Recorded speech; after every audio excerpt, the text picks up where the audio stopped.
मित्रांनो, साधारणपणे बऱ्याच विद्यार्थ्यांच्या मनामध्ये असे काही प्रश्न वगैरे असतात, की सर मायग्रेशन सर्टिफिकेट ते कशा प्रकारचं असतं वगैरे वगैरे. तर फायनली बघा मी तुम्हाला या ठिकाणी दाखवणार आहे. बघा हे एका विद्यार्थ्याचं मायग्रेशन सर्टिफिकेट आहे, ज्याला आपण स्थलांतर दाखला म्हणतो, ज्याला दुसरा शब्द आहे ट्रान्सफर सर्टिफिकेट. म्हणजे यालाच मायग्रेशन सर्टिफिकेट आणि याला ट्रान्सफर सर्टिफिकेट असं म्हणतात. म्हणजे MC किंवा TC याला म्हटलं जातं. इथे बघा उजवीकडे तुमचं बघा परमनंट रजिस्ट्रेशन नंबर PRN तुमचा या ठिकाणी दिलेला असतो. नंतर इथे बघा तुमचा मायग्रेशन सर्टिफिकेटचा नंबर बघायला मिळतो. स्थलांतर दाखला मराठीमध्ये नाव आहे, मायग्रेशन सर्टिफिकेट दिलेलं आहे आणि तुमचा जो प्रोग्राम होता was admitted to the bachelor of arts. तुम्ही जर समजा BAला असाल तर तुमचं बॅचलर ऑफ आर्ट्स बघायला मिळेल, BComला असाल तर बॅचलर ऑफ कॉमर्स बघायला मिळेल. आता 2014 या ठिकाणी का आलेलं आहे, तुम्ही ज्या वर्षी ॲडमिशन घेसाल ते वर्ष तुमचं या ठिकाणी तुम्हाला ग्राह्य धरलं जाईल. बरोबर. बऱ्याच विद्यार्थ्यांच्या मनामध्ये कन्फ्युजन असतं की सर मी जे आहे ॲडमिशन घेतलं होतं 2023ला, मी पास झालो 2025ला, मग या ठिकाणी 2023 कसं आलं वगैरे वगैरे. बरोबर.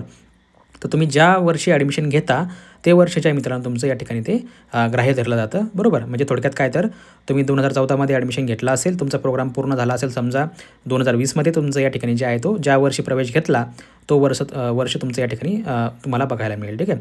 थोडक्यात काय तर तुमचा जो PRN नंबर असतो, तुमचा PRN नंबर आता इथे बघा 2014चा ॲडमिशन आहे, म्हणजे याचा अर्थ तुमचा PRN नंबर देखील 2014पासून सुरू होत असेल. बरोबर. तर ज्या वर्षी तुमचा PRN नंबर असेल तेच वर्ष तुमचं या ठिकाणी ग्राह्य धरलं. बरोबर. आता या ठिकाणी बघा त्यांनी काय सांगितलेलं आहे, ही she has completed this program and this university has no objection to his her migration to any other university किंवा इन्स्टिट्यूट. म्हणजे तुम्ही जे आहेत हा एक थोडक्यात एक ना हरकत प्रमाणपत्र आहे, तुम्ही दुसऱ्या विद्यापीठामध्ये ॲडमिशन घेऊ शकता. इथे ठिकाण दिलेलं आहे, इथे तुमची तारीख दिसेल जनरेट केलेली याची. इथे YCMचा हा शिक्का असतो, यामध्ये हा शिक्का खूप महत्त्वाचा आहे आणि हे फक्त एकदाच मिळतं मित्रांनो, त्यामुळे लक्षात ठेवा. आता बऱ्याच विद्यार्थ्यांच्या मनामध्ये प्रश्न असे आहेत की सर मायग्रेशन सर्टिफिकेट ऑनलाईन मिळतं का किंवा तिथे जाऊन काढावं लागतं का. बरोबर. तर मित्रांनो बघा या ठिकाणी तुम्हाला 2 पद्धती दिलेल्या आहेत मायग्रेशन सर्टिफिकेट काढण्यासाठी. पहिली गोष्ट म्हणजे ऑनलाईन.